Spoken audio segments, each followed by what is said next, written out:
네, 이번에는 우리 네. 박병창 이사님과 함께 우리 시장 이야기 나눠보는 시간입니다.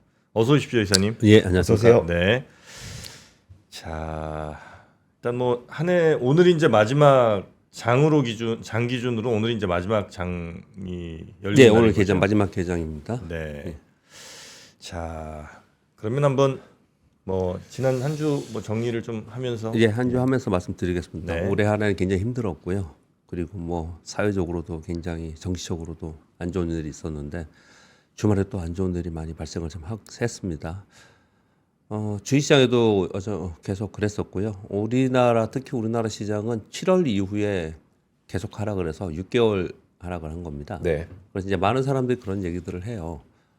뭐 외환 위기도 겪었고 뭐 다른 부분들 상당히 있었는데 지수의 하락 그런 부분보다는 이렇게까지 투자 심리가 위축되어 있는 거는 처음인 것 같다 이런 표현들을 좀 많이 합니다. 그러니까 뭐 다 안 된다 이런 얘기를 좀 하고 있는 그런 상황 속에서 마지막 거래일을 좀 맞이하고 있습니다.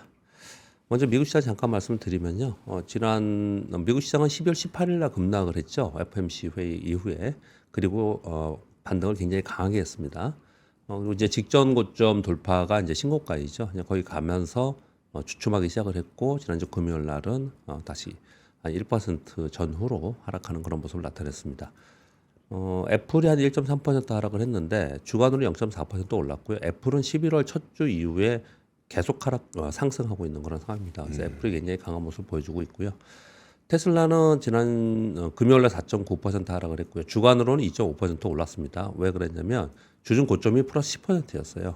그러니까 올랐다가 매물 맞고 내려왔다 이렇게 보시면 될 것 같고요. 엔비디아도 지난주 금요일에 2% 하락했는데 주간으로 1.7% 하락이거든요. 네. 그러니까 이 얘기는 제가 설명을 드리는 이유는 이게 하락을 계속했던 게 아니고 상승 후에 고점에서 매물을 맞고 내려왔기 때문에 주간으로는 상승인 거고 지난 금요일 날 매물 맞으면서 하락을 했다. 그런데 거래가 굉장히 작았기 때문에 연말에 주도 세력이 없는 가운데 차익 실현 매물이 좀 있는 그런 상황이었다라고 해석을 하시면 될 것 같습니다.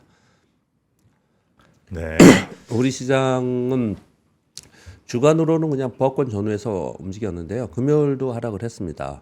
지난주에는 월요일 날 좀 비교적 큰 폭으로 반등하고요. 계속 하락을 했습니다. 코스피는 금요일도 1% 하락을 했고 2,404포인트고요. 코스닥 1.4% 하락을 했습니다. 주중 수급을 보면 외국인들이 코스피에서 149억 매도, 코스닥에서 749억 순 매수니 외국인들이 특별하게 집중적으로 매도하고 이런 부분은 좀 아니었습니다. 거의 대부분 프로그램 거래였고요. 그나마 주간으로 볼 때 환율이 급등을 하고 지난주 금요일 날 오전에 1,487원 거의 뭐 1,500원 근처까지 이제 달려가는 그런 모습이었습니다. 그래서 시장이 하락을 했는데 네. 오후 들면서 환율이 제가 오타가 했습니다. 죄송합니다. 1,470원. 네, 1,470원 네. 아래로 떨어지는 그런 모습을 나타내더라고요. 아마도 시장 개입이 좀 있었던 것 같습니다. 그래서 낙폭을 좀 축소하긴 했습니다. 근데 여전히 1% 이상의 하락을 좀 했습니다. 이렇게 전체적으로 환율이 계속 올라가고 투자 심리도 안 좋고 매도 우위인 그런 시장인데 지수를 보시면 주간으로는 코스피가 강보합, 코스닥은 약보합 수준이고요. 전체적으로 보면은 그렇게 시장이 크게 하락하지는 않았거든요. 이것은 이제 지난주에 있었던 배당 관련 매수가 들어온 게 아닌가라고 생각을 합니다. 네. 근데 왜 그렇게 생각이 드냐면요. 특히나 지난주 금요일도 이제 배당 기일도 끝났지만 코스피 시총 1위, 3위가 삼성전자, SK하이닉스, LG에너솔루션이잖아요. 네. 이 세 종목이 올랐어요. 지수는 주간 1%인데, 예. 어. 아니요, 금요일 날. 금요일에요. 금요일 날 지수는 1% 하락했는데 삼성전자는 플러스 0.19, SK하이닉스는 플러스 2.59, LG에너솔루션은 1% 상승을 했습니다. 금요일까지는 샀었어야 이제 배당을 받을 수 있는 아니요, 거예요? 아니요, 그렇지 않고 이제 배당은 끝났는데. 아, 그럼 끝났는데. 그동안에 이제 프로그램으로 배당 관련 매수가 좀 들어왔었고요. 네. 이제 그럼에도 불구하고 이 들어왔다는 얘기는 이게 매수가 프로그램으로 들어왔다는 거, 지수 방어가 있었다라는 거예요. 네. 그래서 뭐 지금 차트를 보면 직전 저점을 깨지 않고 시장이 있거든요. 그래서 제가 이게 볼 때는 배당 관련 매수가 시장의 하락을 좀 방어한 부분이 좀 있고, 그리고 이제 연말 지나고 내년도에 이제 다시 이번 주에 바로 연초지 않습니까? 네. 그러니까 연초로 들어가면서 이제 수급에서는 이 밑으로 떨어 2,400포인트 아래로 떨어지는 구간에서는 이제 매수가 들어오는 그런 모습을 좀 나타내고 있어요. 그래서 저는 시장 자체로만 보면은 지금 외부의 요건들도 매크로에 안 좋은 부분들 상당히 있고 그리고 내부적인 이슈도 있고 뭐 이런 부분들이 좀 있는데 시장은 여기서 새로운 이벤트의 악재가 나오지 않으면 이 정도를 싸다 저점의 라인으로 생각하는 그런 매수가 좀 있는 것 같아요. 네. 그래서 어찌 생각해 보면은 우리 시장 내부적인 정치적인 불확실성 이런 부분들이 조금이라도 해소가 되면 환율은 매크로 전체적으로 글로벌리 전체적으로 달러 강세 다른 상대 국가의 통화 가치는 약세이거든요. 그래서 뭐 우리가 다시 1,400원 아래로 떨어지면서 이러지는 않겠지만 단기간에 네. 그것이 좀 안정되는 모습이 좀 나타나면 시장을 좀 위쪽을 향해서 좀 가려고 하는 그런 느낌이 시장의 움직임이 수급이나 이런 부분들이 좀 나타나고 있습니다. 근데 그 핵심은 불확실성을 해소할 수 있는 스케줄이 나오는 부분이거든요. 네. 근데 그런 부분에서 시장에서 가장 생각하는 것 중에 하나는 과거에는 불과 이제 한 달 정도 지났지 않습니까? 이제 계엄령 발표되고 나서 그리고 나서 그 충격은 바로 좀 이제 회복하는 이제 그런 모습을 나타냈습니다. 해제가 됐기 때문에. 네, 그리고 나서 이제 법적 절차에 의해서 그 부분은 그렇게 가고 또 경제 부분은 또는 사회적 부분은 이쪽으로 가고 그러니까 지금의 문제 부분은 이제 법적 절차로 넘기면서 그거는 그대로 보면서 좀 가기를 좀 바라는 것 같아요. 시장은. 근데 이제 그렇지 않는 상황이 되면서 환율이 더 올라가고 시장은 더 불안해하는 그런 모습을 좀 나타내고 있습니다. 그래서 사실 정치적 발언이기 때문에 얘기를 어떻게 드릴지 모르겠지만 저도 고민을 좀 하면서 말씀드려보면은 시장이 바라는 건 딱 이런 것 같습니다. 윤 대통령이 직접 대국민 담화를 하면서 네. 계엄령의 정당성을 얘기를 했지 않습니까? 그래서 법적으로 이거는 뭐랄까요? 법적인 다툼이라고 표현을 할까? 다툼이라는 표현은 좀 그렇고 법적으로 이거를 물어보겠다. 그래서 해결을 하겠다. 이런 법적 표현을 판단을 받아보겠다. 판단하겠다. 예, 판단이 네. 정확하네요. 그렇게 얘기를 했지 않습니까? 네. 그러니까 이제 시장에서 그런 얘기를 들으면서 어떤 생각을 한 거냐면 그러면 그 부분은 수사까지는 모르더라도 헌법재판소에 맡기고 그거는 네. 거기서 결정되고 그래서 거기서 인용되던 기각이 되면은 다시 돌아올 거고 그렇게 할 거고 거기서 그냥 진행을 하면 된다고 생각을 좀 시장을 한 것 같아요. 네. 그런데 정치권에서 헌법재판관을 지금 인준을 안 하는 거지 않습니까? 네. 그러니까 계속 이게 더 그 이상으로 스케줄이 안 나오는 걸 가장 시장에서 지금 불확실성으로 보는 것 같다라는 거죠. 그래서 그냥 개인적으로 생각을 해봐도 윤 대통령 본인도 헌법재판소의 판단으로 가겠다라고 했는데 네. 정치권에서 안 하고 있는 거잖아요, 지금. 그래서 투자자들도 그렇지만 국민들도 그 부분에 대해서 지금 굉장히 우려를 하는 그런 상황이 아닌가 이런 생각이 좀 들어요. 그래서 그게 결정이 좀 되면 환율 부분에 대해서는 조금 더 안정화되지 않을까라고 생각합니다. 그리고 이미 많이 올라간 상태이기 때문에 국민연금에서 환해지 들어갈 수 있는 구간에 들어가 있다고 합니다. 그래서 먼저 그것부터 말씀드리면요. 금융위기 처음으로 1,480원을 돌파하면서 국민연금이 환해지 기준에 들어갔다는 거예요. 이게 2022년도에 처음 도입된 제도였고요. 전략적 환해지 조건 충족이 이미 돼서 해외 투자 자산에 대한 환해지 발동이 됐다. 그래서 시차를 두고 환해지 매도 물량이 나올 것이다. 이거 설명을 한번 드렸습니다. 여러분께 중요한 네, 내용이라고 네. 말씀을 드렸고요. 국민연금이 전체 해외 투자 자산이 약 4,855억 달러 정도 규모인데 그 규모에서 한 10% 정도면 꽤 큰 금액으로 달러 매도 쪽으로 환해지가 가능성이 있다. 이런 얘기들이 지금 나오고 있는 상황인 거거든요. 네. 근데 이 기사들을 보면은 이걸로 방어할 수 있겠냐라고 자꾸 얘기를 하는 거예요. 그러니까 지금 제가 왜 지금 정치권 얘기를 하면서 이 얘기를 하냐면은 이것만 갖고 되는 건 아니고요. 이게 힘을 얻으려면 지금 말씀드리는 거는 그 스케줄이 나오면 힘을 얻을 거라는 거예요. 네. 그러니까 아주 뭐 1,400원 아래 떨어지지 않다 하더라도 좀 안정화될 수 있는 그런 이제 심리가 시장에 작용할 수 있지 않을까라고 보는 거고요. 그리고 또 한 가지는 지금 이제 그런 고민하시는 맞습니다. 우리 개인 투자자들 중에서도 진짜 상당히 고민들 많이 하시는 것 같아요. 이게 1,500원 근처에 됐는데 여기서 내가 원화를 달러로 바꿔서 미국 투자해야 돼? 이거 좀 부담스럽지 않나? 좀 비싸다는 생각 많이 들죠. 네, 그렇게 생각하시는 분들 많이 있고요. 거꾸로 또 이렇게 생각할 수도 있습니다. 지금 그쪽에서 수익이 난 부분이 좀 있어요. 그러니까 달러를 이런 시기에 원화로 바꿔. 네. 그래서 암 투자 안 하고 있다고 쳐요.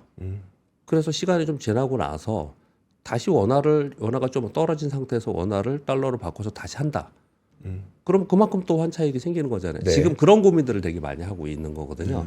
그래서 사실은 환율이 1,500원을 이 외환 트레이더의 수급전 요인에 의해서 더 올라갈지 안 올라갈지에 대해서는 이제 달려 있는 것 같은데 그런 부분에서 이것이 더 안정화될 수 있는 가장 확실한 모멘텀 중에 하나는 지금 말씀드리는 법적인 부분은 법적으로 정치권에서 하는 부분들을 맡기고 그것이 우리 주시장이나 경제 활동에 영향을 주지 않는 어떤 매듭이 지어주기를 스케줄이 지어주기 이걸 네. 계속 생각을 하는 거라 말씀을 지금 드리는 겁니다.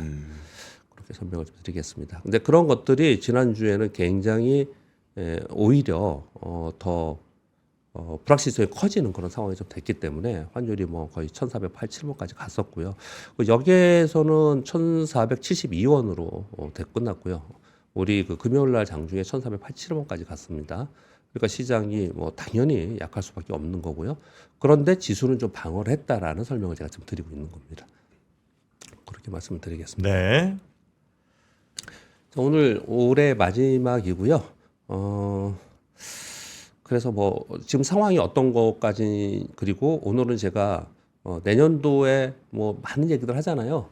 근데 뭐 그냥 단적인 키워드 하고 내년도에 그러면 어떤 섹터 어떻게 지금 얘기를 하고 있는가 그동안에 많이 들었잖아요. 저도 많이 듣고 있지 않습니까? 그걸 이제 정리를 그냥 아주 축약해서 정리를 해보면 어떤 흐름인가 이런 말씀을 좀 드려보겠습니다. 미국은 31일까지 거래가 돼요. 그래서 올해 끝난 건 아닙니다. 근데 지난주 금요일 날 27일까지 다우지수가 14%, 나스닥 31%, S&P 500이 25% 올랐는데요. 여기 지금 차트는 요거죠. 이게 S&P 500이고요. 요거는 나스닥이에요. 그런데 지난해 올해 많이 올랐다라는 것보다 더 쇼킹한 거는 작년하고 올해하고 2년 합쳐서 네. 나스닥은 86.7% 올랐어요. 제가 이거 전자 계산 2년 동안 네, 전자 계산으로 이렇게 해보니 86.7%가 올랐고 S&P 500은 54.9%가 올랐어요. 네. 그래서 월가에서도 얘기하는 부분이니까 전체적으로 얘기하는 것은 이런 상승폭이 있었는데 제 아무리 뭐 트럼프가 여러 가지 경제 정책들이 나와서 더 좋다고 하지만 3년 연속 미국이 그렇게 강하게 상승을 할 수 있겠느냐 네. 이런 생각들을 거의 대부분 그냥 하고 있는 상황이에요. 그럼에도 불구하고 여전히 미국이다. 또는 만약에 중간에 하락을 한다 하더라도 그 기회는 미국에서 잡아야 된다. 네. 이런 생각들은 여전히 있습니다. 다만 공감을 많이 하고 있는 부분은 이런 급등이 연속해서 계속 있을 수 있냐에 대해서는 다들 그 부분에 좀 회의적이다. 네. 우려를 한다. 이런 생각들을 좀 하고 있는 상황이다. 미국은 이제 그 정도 말씀을 드리겠고요. 우리 시장 말씀 드려보겠습니다. 우리는 내일 휴장이고요. 그리고 1월 1일 날은 휴일이니까 휴장이고 1월 2일 날 개막식을 하기 때문에 개장식을 10시에 개장해서 3시 반에 끝납니다. 참고로 말씀을 드리겠고요. 수급을 보면서 한번 좀 말씀을 드려보겠습니다. 12월 한 달 동안 개인들이 약 2조 원 팔았고요. 외국인들이 약 3조 원 팔았습니다. 그리고 연기금이 한 2조 3천억 사고 기관들이 약 3.5조 정도 매수를 했습니다. 그럼 12월에는 하나하나 그냥 설명을 하면서 넘어가겠습니다. 이거는 12월에는 우리 국내 이슈가 굉장히 있었던 거지 않습니까? 그런 과정 속에서 주가가 2,400원으로 떨어지면서 국내 기관들이 저가 매수가 있었습니다. 그렇게 하나를 짚고 넘어갈게요. 그 다음에 11월 이후에 볼게요. 2달간입니다. 그러니까 2달간을 보면은 개인들이 1조 순 매도이고요. 외국인들은 7조 순 매도예요. 기관들은 5조 순 매수이고요. 연기금이 4.5조이고요. 자, 요걸 또 설명을 드리면 국내 개인들은요. 국내 개인들은 11월서부터 12월까지 트럼프 대통령이 당선이 되는 그 시기에 지수가 떨어지는 구간에서는 개인들이 그렇게 강력하게 판 건 아니에요. 네. 외국인이 판 겁니다. 외국인이 더 많이. 그러니까 삼성전자를 비롯한 외국인들이 집중적으로 매도를 했습니다. 국내 기관들의 매수를 보면은 11월 매수와 12월 매수의 규모가 이렇게 별다르지 않아요. 이건 2달치니까 이렇게 보면은 국내 기관들은 많이 떨어지면 밑에서 저가 매수를 조금씩 했구나. 네. 그러니까 그러면 또 두 번째 우리 결론을 질 수 있습니다. 국내 기관들은 여기서 더 떨어지면 저가 매수만 하고 있는 건 있구나. 그리고 11월서부터 12월까지 봤을 때는 요 2개월 동안 우리가 굉장히 더 많이 떨어졌기 때문에 이걸 구분하는 건데요. 개인들은 11월보다 12월을 더 심각하게 받아들였다는 거예요. 그러니까 국내 정치 문제를 훨씬 더 개인들은 심각하게 받아들였다. 뭐 그렇겠죠. 예, 네. 그렇게 보는 거고요. 외국인들은 반대로 국내 기관의 문제가 있었던 지난주도 보면은 환율 올라가고 막 그랬는데 지난주에 우리 코스피가 강보합이었지 않습니까? 네. 외국인들이 290억분이 안 팔았어요. 그랬단 말이에요. 그러니까 외국인들은 국내에 있었던 정치적 이슈보다도 매크로 환경 네. 그리고 미국의 상황 이 부분을 더 중요하게 생각하면서 거래를 했다. 그렇게 두 번째 얘기를 할 수가 있겠고요. 또 그 다음에는 우리가 지금 6개월 연속 하락을 하고 있거든요. 7월 이후에 6개월 연속 하락입니다. 사실은 왜 이렇게 투자 심리가 이러냐면 우리 그 IMF 외환위기 글로벌 2008년도 글로벌 금융위기 이런 거 있었지 않습니까? 네. 6개월 동안 하락하지는 않아요. 시장이 이렇게 하락하지는 않습니다. 2개월 폭락하고 다시 반등 주고 뭐 또 네, 다시 네, 네. 이러지 네. 이렇게 하락하지 않습니다. 네. 그래서 심리가 굉장히 안 좋은 상황이거든요. 그런데 그 기간 동안 또 수급을 볼게요. 7월 이후에 개인들은 8조 순매수예요. 7월 이후에 하반기에는요.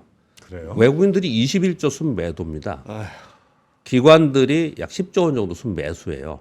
근데 요 순매수는요. 11월 이후에 이 수가 되게 유의미합니다. 네. 11월 이후에 산 겁니다. 잘 보시면. 그러니까 기관들은 하반기 들어서 계속 떨어지는 동안에는 그냥 사고 팔고 또는 관망하고 있다가 2,400 아래 떨어지면서 11월 이후에 본격적으로 사기 시작했다는 네. 거예요. 그러니까 국내 기관들은 철저하게 저점 매수를 한 거지 전체적인 시장에서 매수 기조가 아니었다라고 하나를 또 매듭 지을 수 있겠고요. 또 네. 하나는 하반기 전체적으로 봤더니 외국인들이 21조나 팔았습니다. 그리고 개인들은 8조 샀어요. 그러니까 개인들은 하반기에 떨어지는 구간에서 처음에는 사기 시작을 했던 거예요. 네. 네, 외국인들이 계속 파는 동안에 개인들은 계속 샀던 거예요. 그러다가 11월, 12월 들면서 막판에 들면서 도저히 이건 못 참는 거예요. 지금 이제 여기서는. 그래서 이제 11월, 12월에 집중적으로 더 많이 팔았다. 그렇게 또 우리가 생각을 할 수 있겠고요. 그러면 또 하나 유의미한 숫자가 있습니다. 연간으로 볼게요. 1월 1일부터. 연간으로 보면은 개인들이 5조 3천억 순매도했거든요. 외국인들 잘 보세요. 1조 4천억 순매수입니다. 올해 연간이요. 네. 연초에 많이 샀다는 겁니까? 그러니까 상반기에는 20조 이상을 샀어요. 외국인들 상반기에는 20조 이상을 산 거예요. 네. 그리고 나서 하반기 들어서 집중적으로 판 거고요. 그게 11월까지 집중적으로 판 거고 12월에는 뭐 좀 더 팔긴 했지만 하반기 집중적으로 판 거예요. 이건 뭐냐? 이거는 반도체 사이클. 예, 반도체 사이클. 네. 그러니까 외국인들의 거래는 이게 지금 외국인들이 21조 중에서 18조를 삼성전자를 팔았거든요. 아. 삼성전자 18조 팔았습니다. 네. 그러니까 외국인들은 반도체 사이클과 삼성전자 그리고 매크로의 환경에 따라서 우리나라 전체 시장에서 어느 정도를 팔고 사고를 했다라는 거예요. 그러니까 우리나라 내부적인 어떤 이슈 이런 거에 크게 움직이는 부분은 아니었어요. 그러니까 이 반도체 사이클이라든지 경기 사이클이라든지 이런 부분에 더 영향을 많이 받았다라는 거거든요. 그러니까 외국인들을 정리해 보면 이렇습니다. 상반기에 계속 사다가 삼성전자가 8만 원 찍고 쭉 내려온 동안에 계속 팔면서 네. 그러면서 하반기에 집중적으로 팔기 시작을 했어요. 특히 11월에 트럼프 대통령 당선되면서 집중적으로 팔았습니다.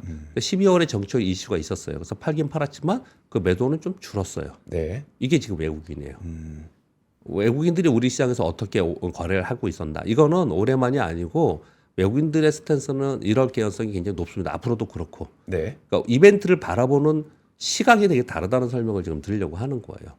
자, 그러면은 개인들을 볼게요. 개인들은 연간으로 5조 원 정도 매도였거든요. 전체가 매도예요. 그런데 7월 이후에는 8조 순 매수예요. 하반기에. 네. 그 얘기는 이제 상반기 지나고 나서 하반기에 계속 떨어지니까 처음에는 매수를 계속 하기 시작한 거예요. 삼성전자 떨어지는데 계속 매수하고 이러면서 네. 그러면서 계속 매수를 한 거예요. 자, 이만큼 떨어지면 이제 가지고 있으면 되겠지. 이제 떨어지는데 매수를 해야겠다. 저가 매수를 해야겠다. 그랬던 거예요. 그러다가 트럼프 대통령 되고 안 좋은 얘기 계속 나오고 정치 리스크 나오고 뭐 이러면서 막판에 막 한 거예요. 막판에. 개인들은 그런 이슈에 따라서 굉장히 많이 달라졌더라. 네. 요 설명을 드리는 거고요. 기관들은요. 1년 내내 거래된 게 1조 4천억 순 매수예요. 1조 4천억. 근데 7월 이후에는 9조 정도 순 매수거든요. 그러면 기관들은 상반기에는 외국인하고 비슷하게 매도 위주가 훨씬 더 많았고요. 네. 매도를 했고요. 그래서 계속 떨어지다가 일정 가격 아래로 떨어지면서 막 이슈가 되고 그리고 정책 리스크 이런 것 때문에 2,300포인트대로 막 가니까 밑에서 저가 매수가 들어온 겁니다. 그러니까 이들이 어떤 거래를 하고 어떤 스탠스인지는 제가 설명을 드린 거 보면 이해가 좀 되시죠? 네. 그러면 향후에 우리 지수가 여기서 더 떨어지면 이들은 어떻게 할 건지 그렇죠? 네. 그리고 개인들은 어떻게 할 건지 이런 거 좀 가늠해 볼 수 있지 않습니까?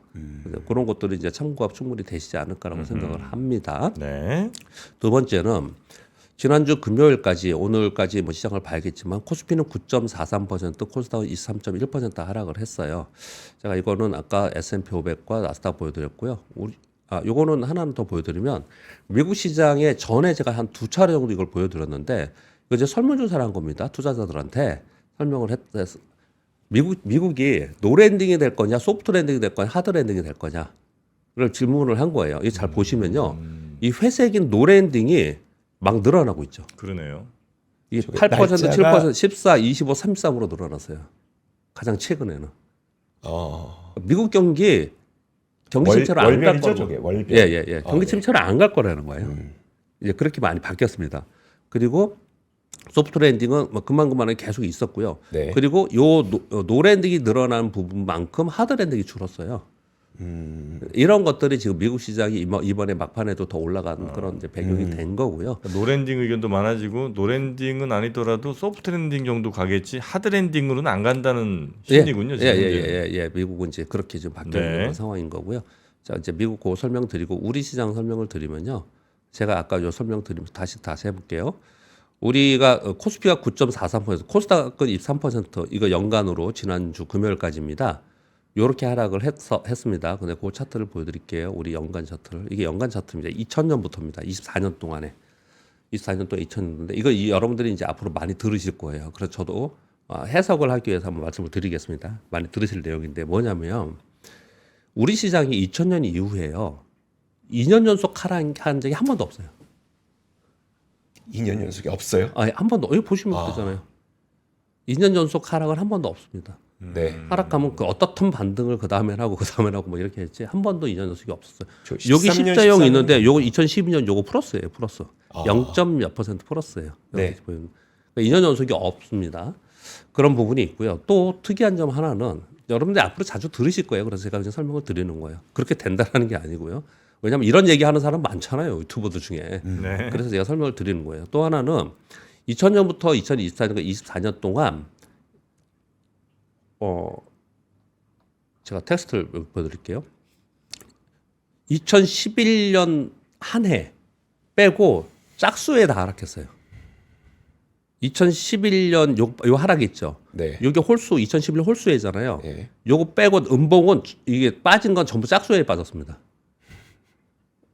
그것도 그럴 것이 네. 한 해 오르고 한 해 빠지고 한 해 오르고 빠지고 한 해 빠지고 그랬잖아요. 네. 그러니까 얘가 짝수에 빠지니까 홀수에는 다 올랐던 거예요. 대부분 다 그렇게 움직였던 거예요. 그래서 네. 이제 이런 얘기를 많이 합니다. 우리 시장은 2년 연속 하락하지는 않았어. 그리고 대부분 홀수에 짝수에 빠지면 홀수에는 오르더라. 반등을 좀 했더라. 네. 그래서 내년도에는 그래도 우리 시장이 좀 기대해 볼 수 있지 않아? 이런 얘기들을 하거든요. 근데 이런 거는 여러분 다 아시다시피 과거에 그랬다고 앞으로도 그러지는 않아요.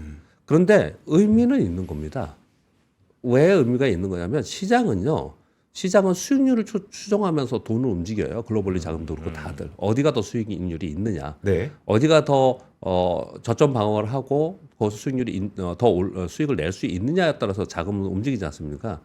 그렇게 봤을 때 우리 시장이 절대 저평가로 상대적으로 들어갔다라는 인식이 좀 있는 가운데 그런 가운데 지금 온갖 악재들이 있는데 그래서 뭐라고 표현하냐면 이렇게 얘기합니다. 워딩을 딱 그대로 읽어드리겠습니다. 회복하기 힘들 정도로 투자 심리가 훼손됐다. 그래서 안 돼 우리 시장은. 이런 기사들이 되게 많아요. 네. 이렇게 얘기를 하거든요. 이 얘기는 회복하기 힘들 정도로 투자 심리가 훼손됐다는 거는 어마어마한 악재들을 다 반영하고 있다는 겁니다. 네. 우리 시장이 정말 많은 악재들을 반영하고 있어요. 그럼 시장은 어떤 특징을 갖냐면 원래 있었던 악재들은 더 이상 악재가 아니에요. 더 이상 악재가 아닙니다. 또는 굉장한 악재를 갖고 있는데 그 악재의 강도가 옛날 우리 시장 막 하락할 때 그런 얘기한 것 같은데 같이 방송 막 할 때 우리 네. 그때는 이제 우리 김 프로님하고 있었을 때 몇 대 더 맞아야 이게 끝나냐?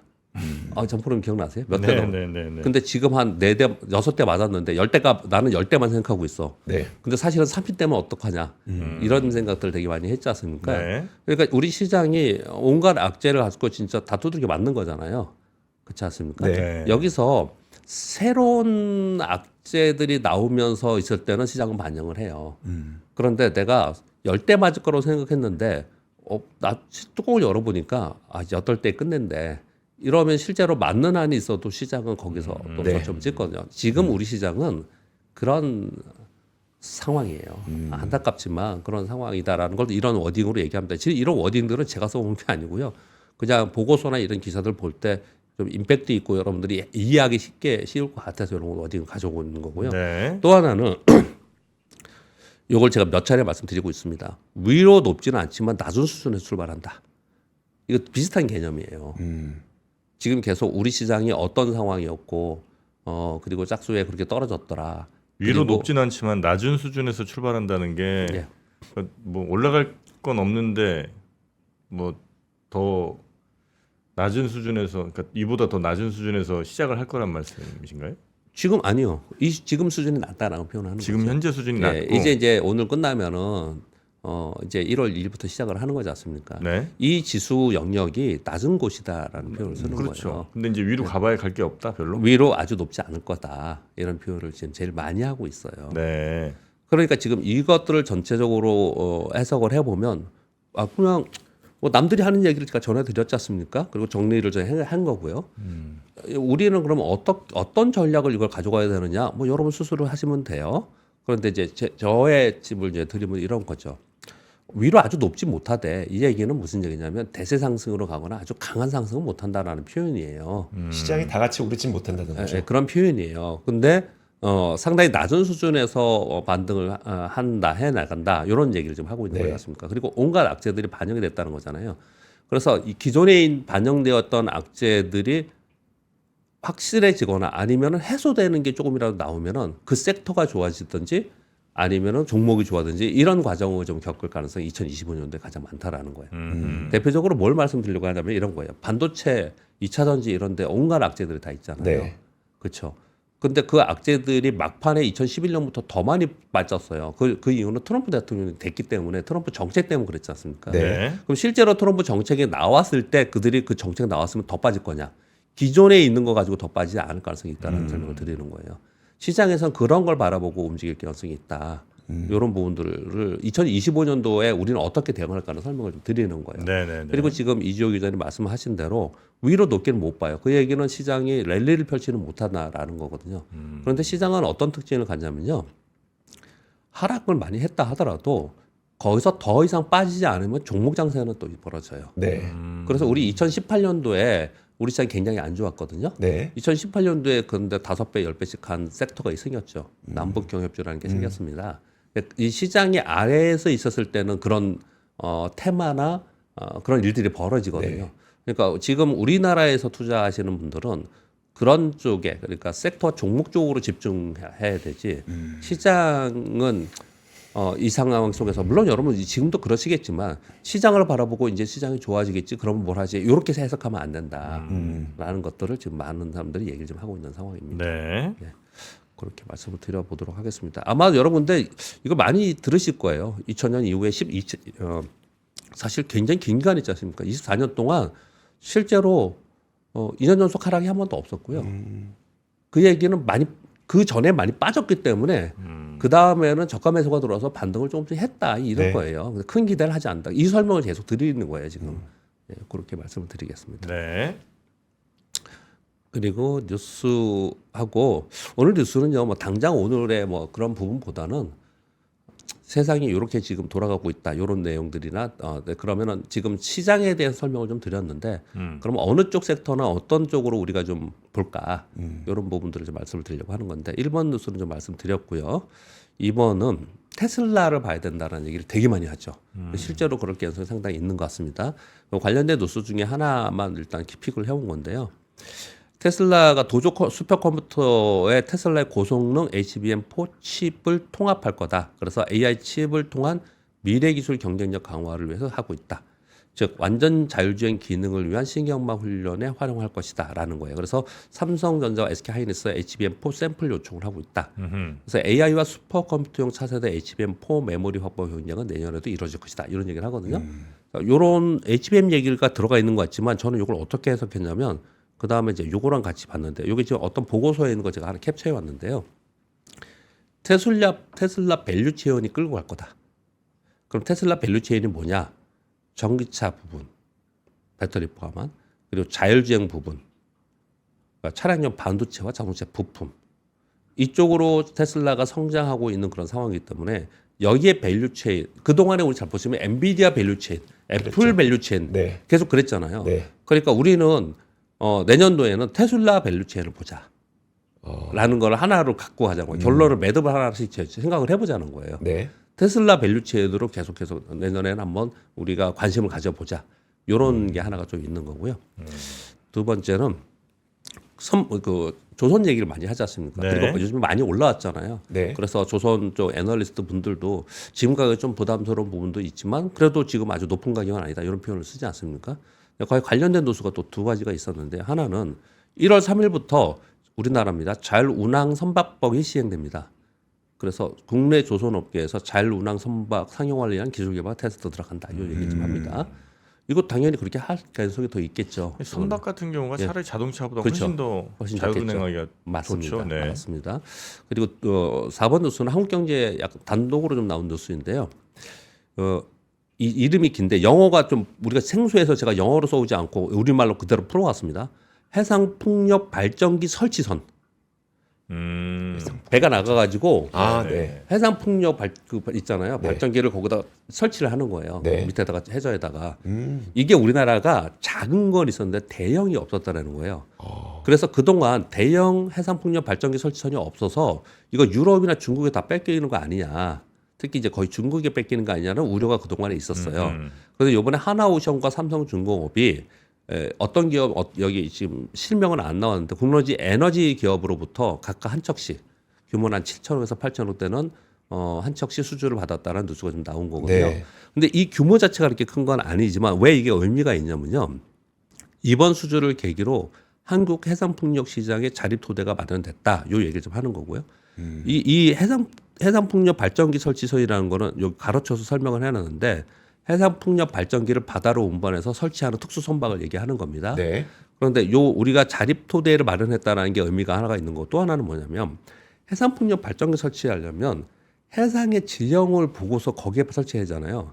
그래서 이게 각 국가들이 국가 안보와 연관되어 가지고 이거를 하고 있는 거예요. 네. 그래서 미국이나 유럽 같은 데서 이게 중국에 쉽게 주지 못할 거다. 그래서 미국이나 유럽도 해상 풍력 수요가 큰 우리가 훨씬 크잖아요, 그쪽에. 네. 이런 쪽에를 우리가 공략할 필요가 있지 않냐, 기회가 있지 않겠냐 이런 뉴스들이 좀 있었습니다. 그래서 이쪽도 계속 발전을 하고 있다 이런 뉴스들이 좀 있어서 내년도에는 조선 쪽도 계속해서 조선과 조선 기자재 관련 기계들 이런 쪽으로 관심을 좀 계속 가지고 필요가 있다 이런 얘기를 좀 하고 있는 거고요. 5번 뉴스는 예전부터 한 번 좀 전해드리고 싶었는데 세상이 이렇게 변하고 있다. 그래서 제가 이걸 되게 관심 있게 한번 봤는데요. 그림부터 보겠습니다. 요거거든요. 아마존이 비행선이네요. 비행선. 비행선을 띄워갖고 여기 이 비행선이 물류 창고예요. 물류 창고요? 네. 여기다가 물건을 실어놓고 어디서 필요하다 그러면은 드론으로 배달을 하는 거예요. 구상도입니다. 구상도. 네. 구상도예요. 보세요. 거대한 비행선을 상공에 띄워서 물품과 드론을 보관하고 드론을 통해서 고객에게 상품을 신속히 배송하는 시스템을 갖고 가겠다. 이 비행선은 이동할 수 있잖아요.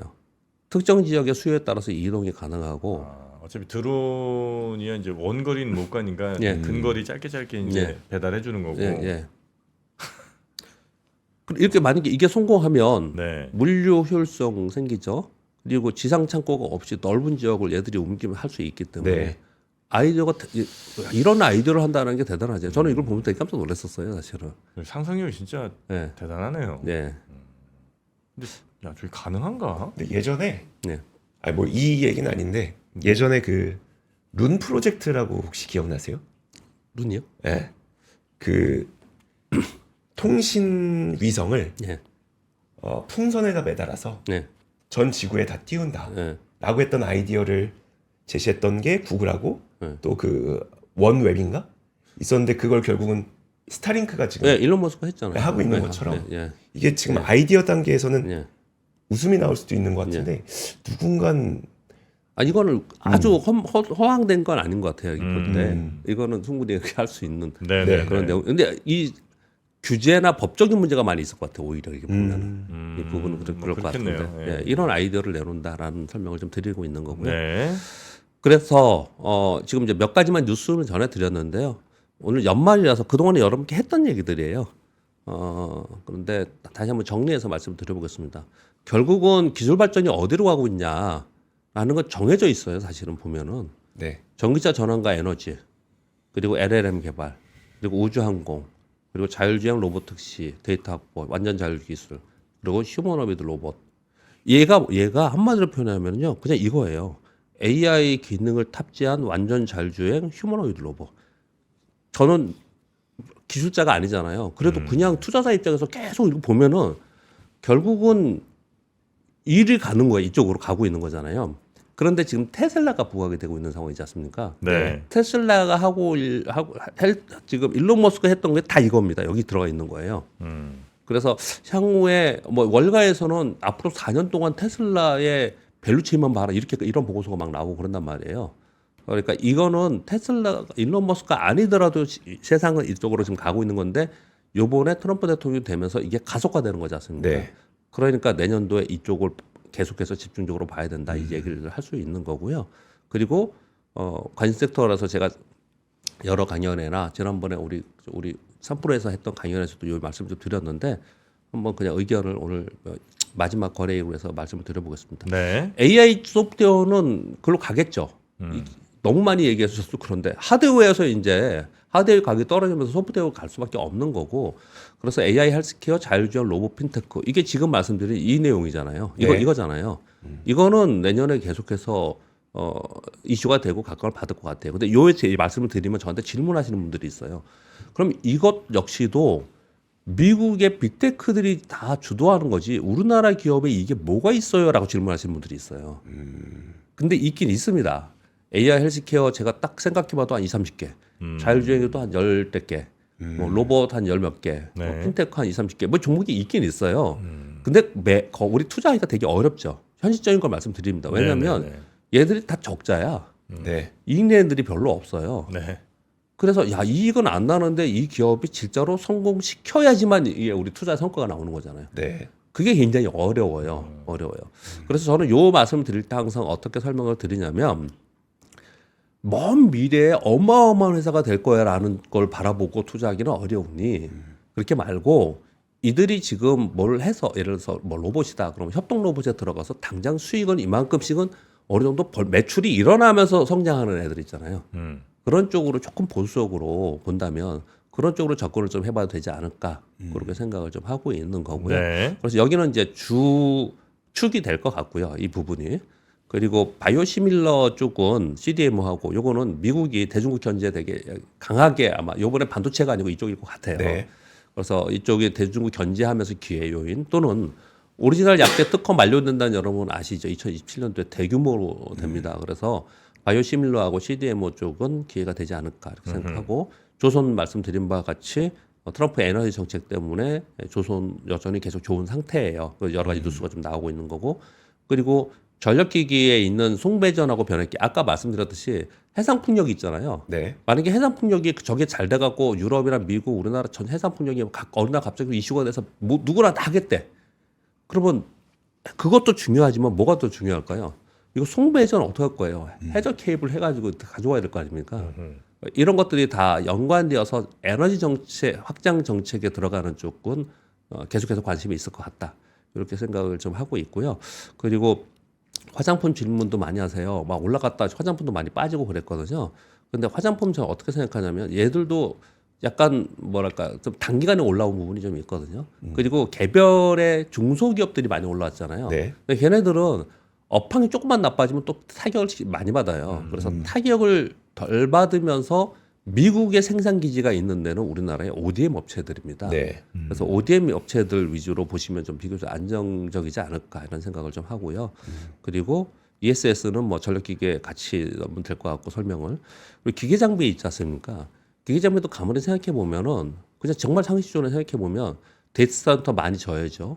그리고 뭐 반도체 뭐 지금 우리 용인 평택에도 계속 또 짓고 있는 거 있죠. 그리고 에너지 확장 정책을 쓴다는데 에너지 확장 정책 말로만 그런 게 아니고 전부 다 단지 구조를 해야 되는 거예요. 공장 건설을 하든지 신규 건설 다 해야 되는 거예요. 그런 데다가 뭐 이제 플러스 알파로는 이제 전쟁 국가들의 만약 재건 얘기들이 많이 나오면 이 재건이 우리가 별로 신경 안 쓰고 전쟁 계속 하고 있기 때문에 그렇지만 실제로 재건 사업이 시작을 하게 되면 네. 이 규모는 정말 어마어마할 거라고요. 이런 부분들을 볼 때는 기계와 장비도 내년에 화두가 되지 않을 거라고 생각을 해요. 그래서 내년에 우리가 어떤 섹터에서 관심을 갖고 봐야 되는지 아까 제가 시황 얘기할 때는 위로 높지 않지만 나중부터 출발하니까 밑에서부터 섹터나 종목은 있지 않겠냐. 그럼 섹터와 종목은 어느 쪽으로 우리가 봐야 되느냐. 제가 그 설명을 좀 드리고 네. 있는 거예요. 물론 뭐 아니죠. 변명하지 말아야지. 뭐 다 맞출 수는 없지만 네. 어디에 관심을 많이 두느냐. 이제 지금 얘기들 흐름을 쭉 보면은 이제 그런 얘기를 하고 있는 거고요. 그리고 제일 많이 관심이 있어 하고 질문을 많이 받는 것 중에 하나가 반도체가 2차 전지금은 도대체 언제 될 거냐. 이런 얘기들을 많이 하는데 악재 반영을 상당히 많이 한 상태에서 그러면 언제 턴어라운드 될 거냐 요거예요. 네. 근데 이건 잠깐 제가 말씀 중에 언급을 드렸는데 실제로 트럼프가 대통령이 취임하고 이 정책이 발표가 될 거 아니에요. 발표가 되면서 이미 어떻게 할 거라는 걸 반영을 막 하잖아요. 네. APC 만들 거고 보조금 축소할 거에 하지 않습니까? 그런 과정 속에서 우리가 생각했던 것보다 덜하네, 강도가 좀 덜하네, 또는 우리가 생각했던 부분이 좀 있었는데 기간이 더 길어지네. 이럴 가능성이 상당히 높아요. 이 부분 이쪽은요. 그래서 그 턴어라운드가 어디쯤인지를 보고 미리 하지 마시고 그 턴어라운드를 보고 들어가도 이쪽은 워낙 많이 지금 빠져 있는 상태라서 그때 가도 늦지 않다라고 생각이 한편은 들고요. 또 한편으로는 미국